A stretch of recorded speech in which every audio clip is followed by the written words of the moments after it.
Welcome साथियों, स्वागत है नई क्लास में। साथियों, रेलवे बिग अपडेट 2025 ट्रांसफर का ऑफिशियल नोटिस जारी। जी हाँ साथियों, बिल्कुल सही देख रहे हैं आप।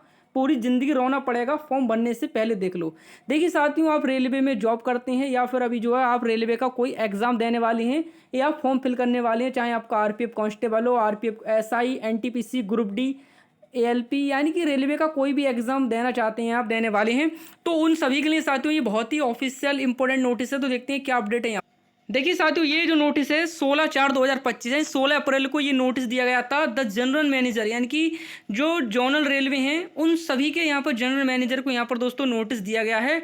और देखिए यहाँ पर बताया गया है threshold value for processing inter railway request transfer application.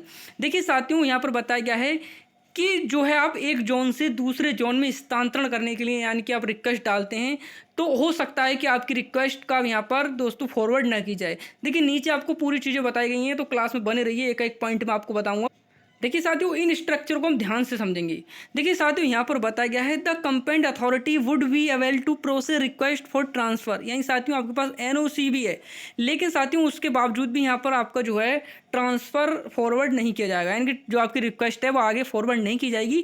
क्यों साथियों, यहाँ पर देखिए खास करके जो आपकी सेफ्टी कैटेगरीज की वैकेंसी, जैसे साथियों आपका स्टेशन मास्टर हो गया, लोको पायलट हो गया, ठीक है, इन सभी में साथियों आपका जो है यहाँ पर सेफ्टी कैटेगरी में वैकेंसी आती है, तो साथियों इनका जो है ट्रांसफर होना और भी कठिन है। तो देखिए यहाँ पर क्या बताया गया है, चीज़ों को और भी ध्यान से समझते हैं। मान लीजिए यहाँ पर 100 कर्मचारी थे, उसमें से इन्होंने 10 को जो है यहाँ क्या कर दिया, थ्रेशोल्ड कर दिया, ठीक है। अब देखिए आपको यहाँ पर जो है वो ट्रांसफ़र नहीं दिया जाएगा। तो ये रेलवे का बहुत ही गंभीर मुद्दा है। अगर आप फॉर्म भर रहे हैं कि भाई मैं तो उत्तर प्रदेश का रहने वाला हूँ, तो मैं चेन्नई जोन से फॉर्म फिल करूँगा, वहाँ जो है कट ऑफ कम जाती है, तो देखिए आप जॉब पा लेंगे, लेकिन यहाँ पर आपको 5 साल तो लिखित में है ही कि आपको 5 साल जो है उस जोन में वर्क करना पड़ेगा। और 5 साल के बाद भी साथियों आपका जो यहाँ ट्रांसफ़र होना बहुत मुश्किल है, क्योंकि रेलवे ने यहाँ पर साफ साफ लिख दिया है कि ट्रांसफ़र होना बहुत ज़्यादा मुश्किल है, क्योंकि रेलवे के नए रूल्स आते रहते हैं और सभी नए नियमों का यहाँ पर पालन भी रेलवे करता है। तो ये बड़ा मुद्दा है कि आपका ट्रांसफ़र क्यों नहीं किया जाएगा, क्योंकि साथियों यहाँ पर बता दिया गया है कि आपको जो है देयर शूट कर दिया जाएगा, तो इसलिए आपका जो यहाँ पर ट्रांसफ़र अटक जाता है और आपकी जो रिक्वेस्ट है वो आगे ही फॉरवर्ड नहीं की जाएगी। तो चीज़ों को ध्यान में समझना कि आप फॉर्म फिल करने से पहले ये ध्यान रखें कि हम इस जोन में वर्क कर सकते हैं या नहीं कर सकते हैं, तो इन चीज़ों को ध्यान से समझना है, ठीक है। तो फॉर्म फिल करने से आपको जोन का विशेष ध्यान रखना है, क्योंकि आपका ट्रांसफ़र आसानी से होना नहीं है।